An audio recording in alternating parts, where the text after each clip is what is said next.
Yo les gars, yo tout le monde, j'espère que vous allez bien. Aujourd'hui on se retrouve pour une toute nouvelle vidéo. T'as envie de commencer un nouvel animé mais tu veux pas y passer 30 ans. Aujourd'hui je vais te présenter mon top 3 des animés courts mais intensifs. Des animés que tu peux finir en un week-end mais qui vont te rester dans la tête tellement ils sont incroyables. Les animés sont classés du pire au meilleur pour le watch time, tu connais. Sans plus tarder, c'est parti pour la vidéo. En top 3, nous avons Kaiju numéro 8. Imaginez un Japon envahi par des créatures géantes appelées Kaiju. Ces monstres débarquent sans prévenir et détruisent tout sur leur passage. Pour les arrêter, une unité ultra stylée est en place. Mais notre héros, le personnage principal, Kafka Ibino, lui est nettoyeur de cadavres de Kaiju. Quand la bataille est terminée, c'est là que notre combat à nous peut commencer. Quand je vous le dis comme ça, on dirait que l'anime est éclaté au sol, mais croyez-moi, il est incroyable. Un jour, Kafka se fait infecter, piquer par un insecte mystérieux. Et bam, il se transforme en Kaiju. Mais pas n'importe lequel, le Kaiju numéro 8. Mais attention, c'est pas un méchant, hein. Il garde sa conscience humaine, mais il doit cacher sa véritable identité à tous les autres. Ah non putain, je veux pas! Un homme respectable, ça peut pas pisser comme ça dans la rue! Tout en essayant de réaliser son rêve, intégrer l'unité spéciale anti-Kaiju alors qu'il en est un. Bon, maintenant je vais un peu vous parler de mon avis. Quand j'ai commencé Kaiju numéro 8, l'épisode 1, je l'ai trouvé éclaté et puer sa mère. C'est vraiment vers la fin de l'épisode 1, genre vers 20 minutes que ça commence à être bien. Du coup, si vous le commencez et vous voyez que l'épisode 1 il pue sa race, c'est normal. C'est après que ça va commencer à être incroyable.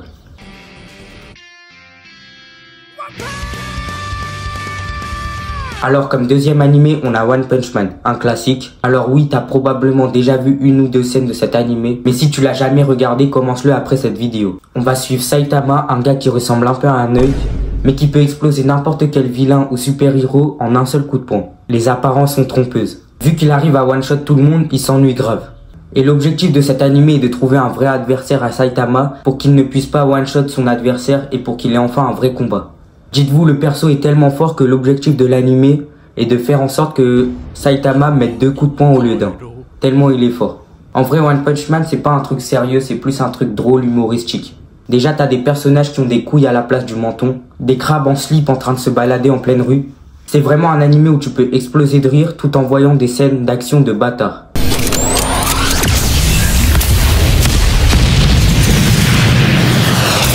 Et cet anime te pose une vraie question. Quand tu as atteint le sommet, que te reste-t-il?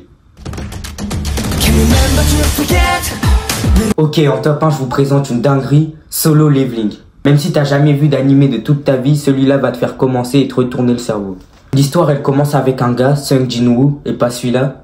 C'est un chasseur. En gros, dans son monde, il y a des sortes de portails chelous qui s'ouvrent. Et derrière ces portails, il y a des monstres qui veulent tout détruire. Les chasseurs, c'est ceux qui vont à l'intérieur pour protéger les gens. Mais Jin-woo, c'est le plus nul, genre vraiment nul. Même les missions les plus faciles, il n'arrive pas à les faire. À chaque mission, il est à 2 doigts de mourir et personne ne croit en lui. Mais un jour, tout change. Il vit une expérience de malade.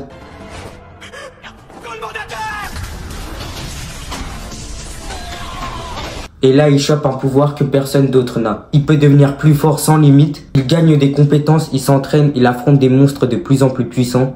Et tu le vois évoluer comme jamais. Mon corps, il est devenu aussi léger qu'une plume. C'est comme si tu voyais un mec passer de zéro à héros. L'animation, elle est incroyable. Les combats sont stylés de ouf, il y a de la tension, des retournements de situation. Et visuellement, c'est propre, c'est fluide, ça claque. Franchement, c'est le genre d'animé que tu finis en quelques heures. À peine finir un épisode que tu veux direct lancer le suivant. Rapide, efficace et ça fait le taf comme jamais. Solo Leveling, c'est pas juste un animé, c'est une expérience. Lors d'une partie de chasse, le chasseur doit savoir évaluer sa proie au risque de voir les rôles s'inverser. Ouais, le chasseur le plus faible de tous les... Oh.